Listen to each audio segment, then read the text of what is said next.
যুদ্ধক্ষেত্রে ইসরায়েলকে অত্যাধুনিক অস্ত্র দিয়ে সহযোগিতা করতেছে আমেরিকা, এই বিষয়টি আমরা সকলেই জানি। কিন্তু এই অস্ত্র চালানোর জন্য যে সেনার প্রয়োজন, আর এই সেনা কোথা থেকে আসতেছে বা সেনা কে দিচ্ছে বা কারা দিচ্ছে, এই বিষয়টা কিন্তু আমাদের সকলেরই অজানা।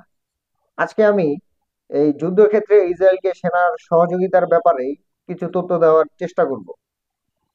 তো তথ্য সূত্র মতে আমরা যেটা জানতে পাই, আসলে ইসরায়েল যেই সেনাগুলো পাচ্ছে সেটা আসলে ভারতের কাছ থেকে পাচ্ছে। ভারত ইসরায়েলকে সেনা দিয়ে সহযোগিতা করতেছে। তথ্যসূত্র মতে অফিসিয়ালি ইন্ডিয়া যেটা প্রকাশ করেছে সেটা হচ্ছে তাদের 700 মিলিটারি সেনা অর্থাৎ যুদ্ধ সেনা এই মুহূর্তে লেবানন ও সিরিয়া বর্ডারে কিন্তু মোতায়েন আছে। এটা হচ্ছে অফিসিয়াল নিউজ।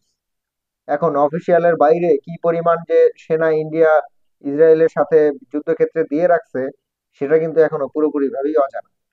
700 যদি সে অফিসিয়ালি প্রকাশ করে, তাহলে এখানে প্রায় 20,000-এরও বেশি কিন্তু সেনা অলরেডি কিন্তু ভারত ইসরায়েলকে দিয়ে রাখছে। এবং এই সেনাগুলো অনেকেই আছে যে আসলে ইসরায়েলের সাথে মিশে, মানে ইসরায়েলি সেনাদের পোশাক পরে কিন্তু বিভিন্ন দেশগুলোতে কিন্তু হামলা চালাইতেছে, মুসলিম দেশগুলোতে কিন্তু হামলা চালাচ্ছে ইসরায়েলের সাথে। তো এই হচ্ছে ভারতের বর্তমান অবস্থা। ভারত আসলে অফিসিয়ালি প্রকাশ করছে যে 700 জন সেনা তারা এই মুহূর্তে বর্ডার গুলোতে সেট করে রাখছে, কিন্তু মিশনে গেছে এটা বলে নাই।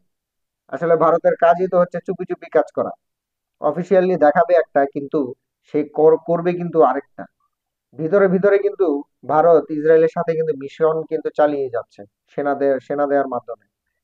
নাইলে এত প্রশ্ন থেকে যায় যে আসলে এতগুলো দেশের সাথে যুদ্ধ করার ক্ষেত্রে এতগুলো সেনা ইসরায়েল কোথা থেকে পায়।